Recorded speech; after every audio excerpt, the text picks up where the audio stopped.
สบายดีพี่น้องสบายดีตอนสวยวันศุกร์มื้อนี่วันที่14อากาศร้อนอบอ้าวพี่น้องมื้อนี้บ่เห็นตะเวนแต่ว่าว่านนี่น่ะแดดแจ่มมื้อนี้ครึมๆร้อนๆโอ้แนมเห็นหลังเคยถาแวบๆย่างลงวัดดำเนินงานอีกเลยเราเห็ดมือกลัวผู้เด้อเพื่อสิแล้วประกอบดอกไผ่เสื่อมเสาเบิ่งทางนี้ทำไรคะทำไรนะเงิน อะไรเงินเบิ่งราคาของ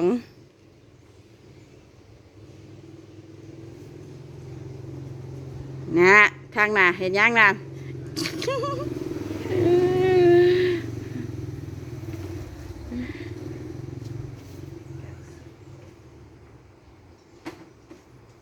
มาอีกแล้วได้พี่น้องมาอีกแล้วได้มายังเนาะมาเล่นน้ำน้องบูม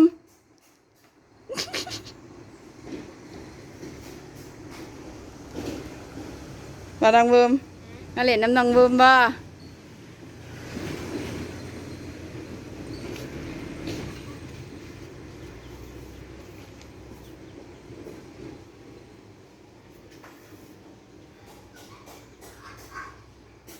มาเล่นมาคืออยู่คนละมุมเหรอเจเนาะว่ากันเนี่ยได้วะเบิ่งนี่นะแล้วว่ามาเล่นน้ำนองบูมแล้ววะมันเงาบ่จังมาเล่นนะบ่เงาบ่จังมาเล่นนะฮะตอบบ่ตรงเลยถ้าว่ามันเงาบ่เงาหรือคิดฮอดมาเล่นนะแต่ที่ว่าเท้าเขามาเล่นนะเงาบ่จังมาเล่นนะหรือว่าเท่าใดหรือว่าคิดฮอดน้องบูมวะบ่เห็นเราโดนบ่เห็นเราโดน3 มื้อพี่น้องถามบ่ตอบแนวหนึ่งถามว่าเงาบ่เห็นน้องบูมเพราะว่าบ่เห็น3 มื้อแล้วซะเงาบ่หรือว่าคิดฮอดตอบบ่ตรงประเด็นฮะถามน้องบูม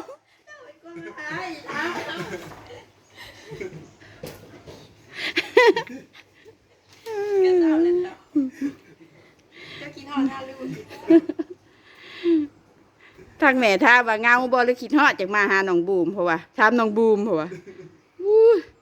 จักตอบนั่นใดเพราะว่าบ่เห็นน้องบูม3 มื้อเลยจะตั้งคำถามก็ตอบบ่ถูกให้มักซูนเนี่ยนี่ถามว่าเงาหรือคิดฮอดเพราะว่าบ่เห็นน้องบูม3 มื้อเลยเพราะว่านั่นล่ะตอบคำถามแนวหนึ่งตอบแนวหนึ่งให้มักซูนนั่นล่ะเด้อคันแม่ถามอีหล่ะเงาหรือคิดฮอดจังมาเล่นน้ำบูมตอบอีหล่ะตอบมาหันมาใส่กล้องดิ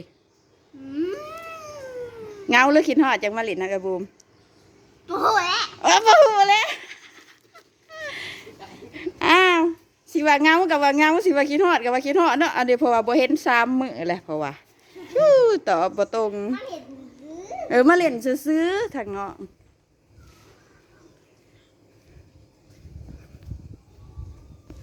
ไปเบิ่งทั้งเคยเถาพี่น้องบาทนี่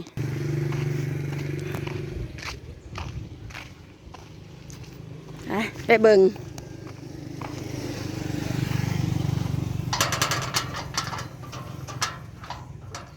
เห็ดนั่นได้นี่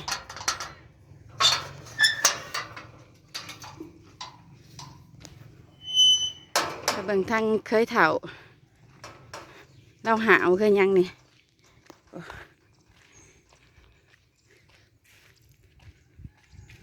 บ่ได้มีค่าจ้างดอกพี่น้องแต่เราเฮ็ดด้วยความตั้งใจสร้างบุญสร้างกุศล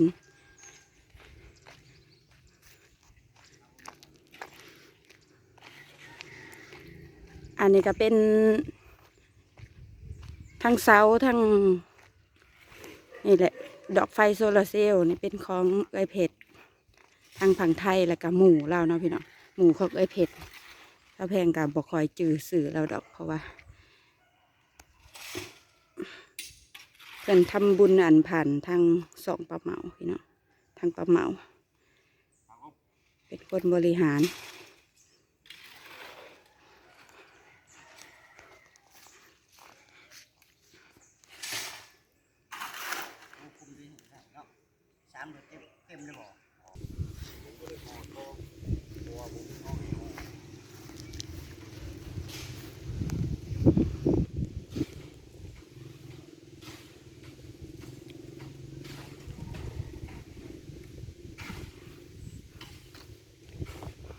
สี่ดอกพี่น้องอยู่วัดนี่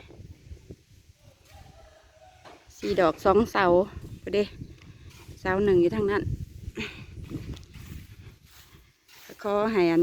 ใหญ่ทั้งสองเนาะได้บุญได้กุศลหลายๆชีวิตก็ให้มีแสงสว่างคืออันนี้แหละคือดอกไฟนี่แหละเนาะขอบคุณสาวแพงให้กันพี่น้องนี่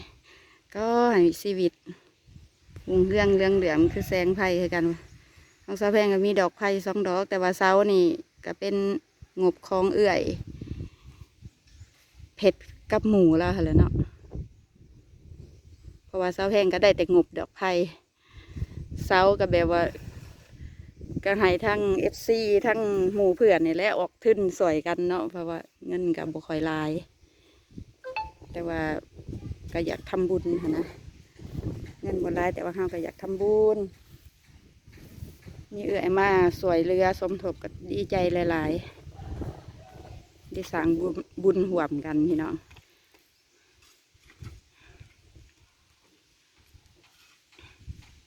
เบอร์เกอร์ไล่ไก่ลูกเบอร์เกอร์ไล่ไก่หูไล่ไก่พี่น้องสิใส่มาไล่ไก่บักเมก้ามันไล่ออกไปผูกวันทางเลยเบอร์เกอร์ไล่ไก่เบอร์เกอร์ไล่ไก่ผูไก่มันเข่าเฮือนหูเร็วเมก้านี่เขาเล่าบอตาบอดนี่เก่งไล่ทั้งงัวไล่ทั้งไก่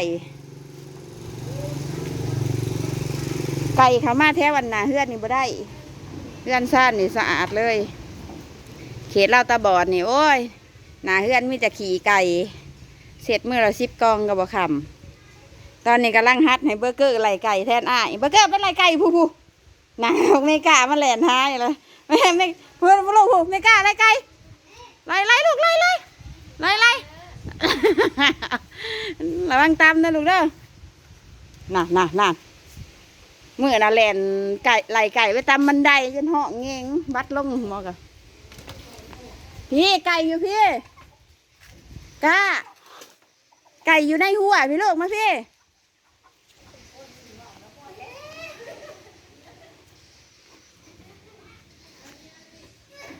ก็ใช่แหละ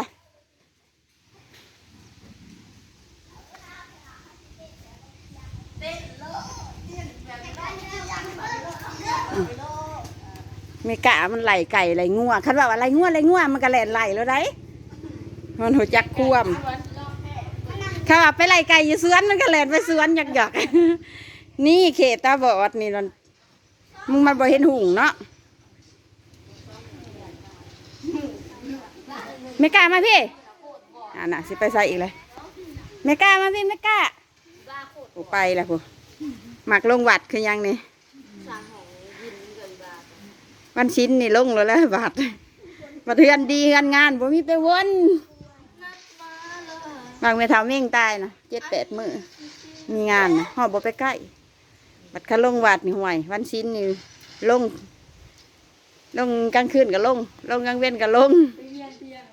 ไปเวียนเทียนมือขาววันซาไปตะหัวไปกับหัวควันบักเมกะเวียนได้3 หอบบ่ลอยมันก็เวียน3 หอบคือคนมาเกิดชาติสุดท้ายว่าอย่าให้หูจักความละประมาณว่าคนมาเกิดชาติสุดท้ายมันเริ่มหูจักความคือคนเขาหูจักความเลยบอกให้ไปไล่ไก่อะไร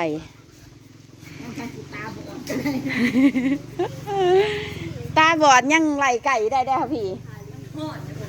มานั่นเอินเจ๋คนงาม